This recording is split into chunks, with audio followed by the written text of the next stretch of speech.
DAGON by H.P. Lovecraft.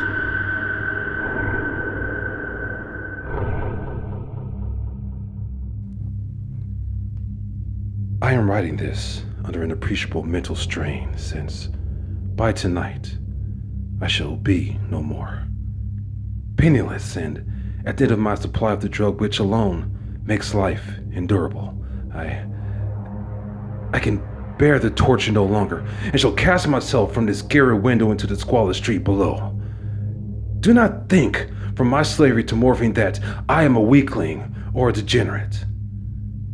When you have read these hastily scrawled pages, you may guess, though never fully realize, why is it that I must have forgetfulness or death? It was in one of the most and least frequented parts of the broad Pacific that the package, of which I was supercargo, fell a victim to the German sea raider. The Great War was then at its very beginning, and the ocean forces of the Hun had not completely sunk to their later degradation, so that our vessel was made a legitimate prize, whilst we of her crew were treated with all the fairness and consideration due us as naval prisoners. So liberal, indeed, was the discipline of our captors that 5 days after we were taken, I managed to escape alone in a small boat with water and provisions for a good length of time. When I finally found myself adrift and free, I had little idea of my surroundings. Never a competent navigator, I could only guess vaguely by the sun and the stars that I was somewhere south of the equator. Of the longitude, I knew nothing, and no island or coastline was in sight. The weather kept fair, and for uncounted days, I drifted aimlessly beneath the scorching sun, waiting either for some passing ship or to be cast on the shores of some habitable island. But neither ship nor land appeared, and I began to despair in my solitude upon the heaving vastness of unbroken blue. The change happened whilst I slept. Its details I shall never know, for my slumber, though troubled and dream-infested, was continuous. When at last I awakened, it was to discover myself half sucked into a slimy expanse of hellish black mire which extended about me in monotonous undulations as far as I could see, and in which my boat lay grounded some distance away. Though one might well imagine that my first sensation would be of wonder at so prodigious and unexpected transformation of scenery, I was in reality more horrified than astonished. For there was in the air and in the rotting soil a sinister quality which chilled me to the very core. The region was putrid with the carcasses of decaying fish and other less describable things which I saw protruding from the nasty mud of the unending plain. Perhaps I should not hope to convey in mere words the unutterable hideousness that can dwell in absolute silence and barren immensity. There was nothing within hearing and nothing in sight save a vast reach of black slime. Yet, the very completeness of the stillness and homogeneity of the landscape oppressed me with a nauseating fear.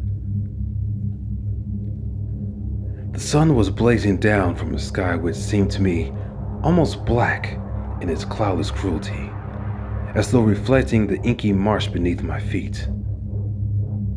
As I crawled into the stranded boat, I realized that only one theory could explain my position. Through some unprecedented volcanic upheaval, a portion of the ocean floor must have been thrown to the surface, exposing regions for which innumerable millions of years had laid hidden under unfathomable watery depths. So great was the extent of the new land which had risen beneath me that I could not detect the faintest noise of the surging ocean, strain my ears as I might. Nor were there any sea fowl to prey upon the dead things. For several hours I sat thinking or brooding in the boat, which lay upon its side and afforded a slight shade as the sun moved across the heavens. As the day progressed, the ground lost some of its stickiness and seemed likely to dry sufficiently for traveling purposes in a short time. That night I slept but little, and the next day I made for myself a pack containing food and water, preparatory to an overland journey in search of the vanished sea and possible rescue. On the third morning, I found the soil dry enough to walk upon with ease. The odor of the fish was maddening, but I was too much concerned with graver things to mind so slight an evil, and set out boldly for an unknown goal. All day I forged steadily westward, guided by a faraway hummock which rose higher than any other elevation on the rolling desert. That night I encamped, and on the following day still traveled toward the hummock, though that object seemed scarcely nearer than when I first espied it. By the fourth evening, I attained the base of the mountain, which turned out to be much higher than it had appeared in the distance, an intervening valley setting it out in sharper relief from the general surface. Too weary to ascend, I slept in the shadow of the hill.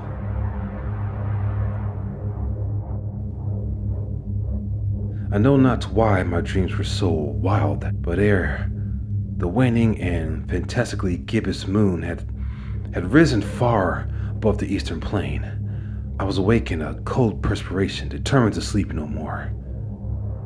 Such visions as I had experienced were too much for me to endure again.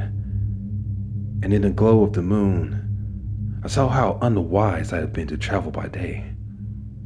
Without the glare of the parching sun, my journey would have cost me less energy. Indeed, I now felt quite able to perform the ascent which had deterred me at sunset. Picking up my pack, I started for the crest of the eminence.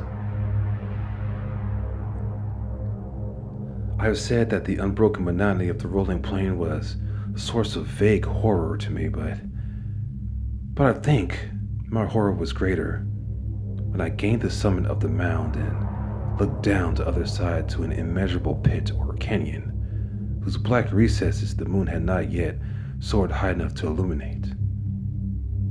I felt myself on the edge of the world, peering over the rim into a fathomless chaos of eternal night. Through my terror ran curious reminiscences of Paradise Lost, and Satan's hideous climb through the unfashioned realms of darkness. As the moon climbed higher into the sky, I began to see that the hopes of the valley were not quite so perpendicular as I had imagined. Legends and outcroppings of rock afforded fairly easily footholds for a descent, whilst after a drop of a few hundred feet, the declivity became very gradual. Urged on by an impulse which I cannot definitely analyze, I scrambled with difficulty down the rock and stood on the gentler slope beneath, gazing into the Stygian deeps where no light had yet penetrated. All at once my attention was captured by a vast and singular object on the opposite slope, which rose steeply about 100 yards ahead of me, an object that gleamed whitely in the newly bestowed rays of the ascending moon.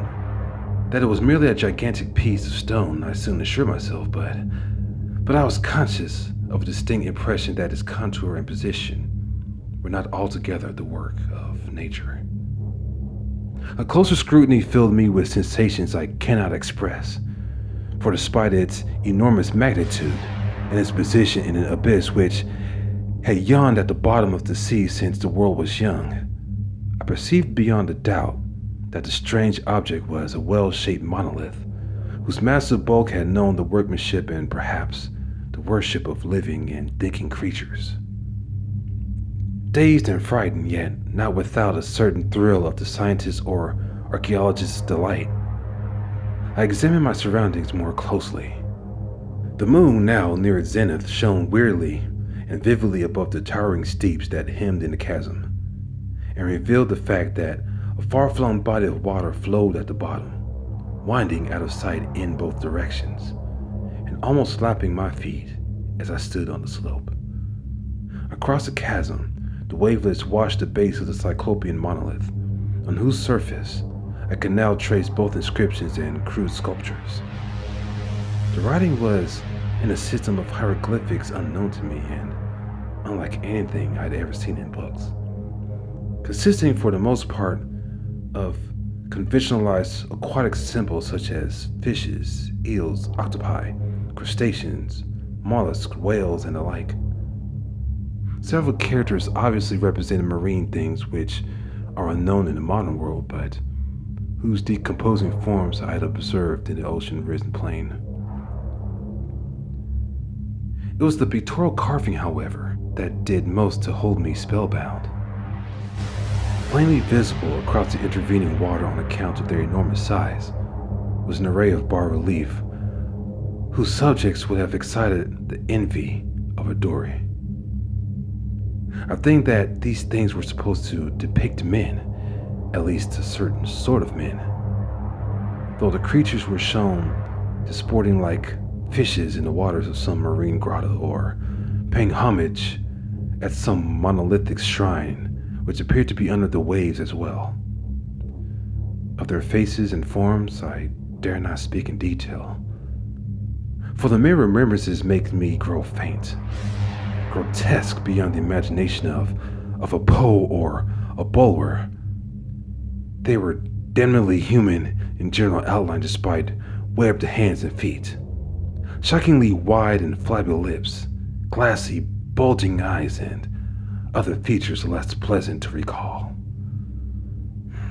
Curiously enough, they seem to have been chiseled badly out of proportion with their scenic background, for one of the creatures was shown in the act of killing a whale, represented as but little larger than himself. I remarked, as I say, their grotesqueness and strange size, but in a moment decided that they were merely the imaginary gods of some primitive fishing or seafaring tribe. Some tribe whose last descendants had perished eras before the first ancestor, the Piltdown or Neanderthal man, was born. Awestruck at this unexpected glimpse into a past beyond the conception of the most daring anthropologist, I stood musing while the moon cast queer reflections on the silent channel before me. Then, suddenly, I saw it. With only a slight churning to mark its rise to the surface, the thing slid into view above the dark waters. Vast, Polyphemus-like, and loathsome, it darted like a stupendous monster of nightmares to the monolith, about which it flung its gigantic scaly arms, and while it bowed its hideous head and gave vent to certain measured sounds, I think I went mad then.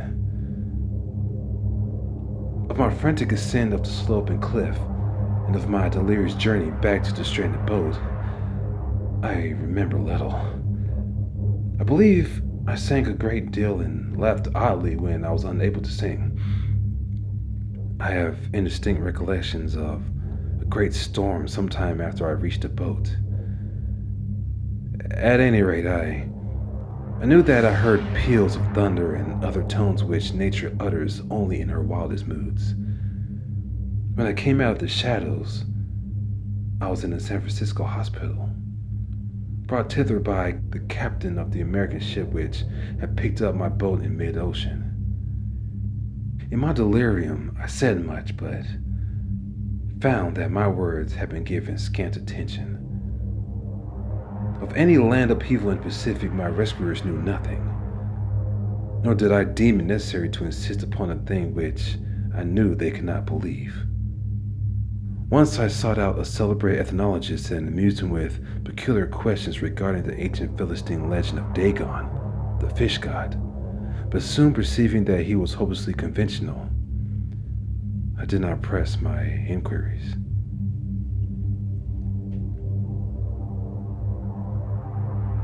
It is at night, especially when the moon is gibbous and waning, that I see the thing. I tried morphing, but the drug has given only transient surcease and has drawn me into its clutches as a hopeless slave. So now I am to end it all, having written a full account for the information, for the contemptuous amusement to my fellow men. Often I ask myself if it could not have been a pure phantasm, a mere freak of fever as I lay sun-stricken and raving in the open boat after my escape from the German man of war. This I ask myself, but ever does there come before me a hideously vivid vision in reply. I cannot think of the deep sea without shuddering at the nameless things that may, at this very moment, be crawling and floundering on a slimy bed, worshipping their stone idols and carving their detestable likeness on submarine obelisks of water-soaked granite.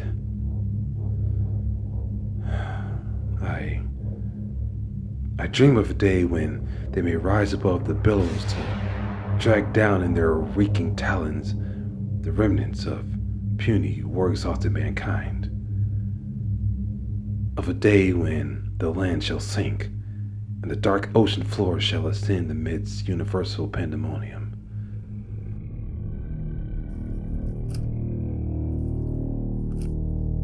The end is near. I hear a noise at the door, as of some immense slippery body lumbering against it. It shall not find me. God, that hand! The window! The window!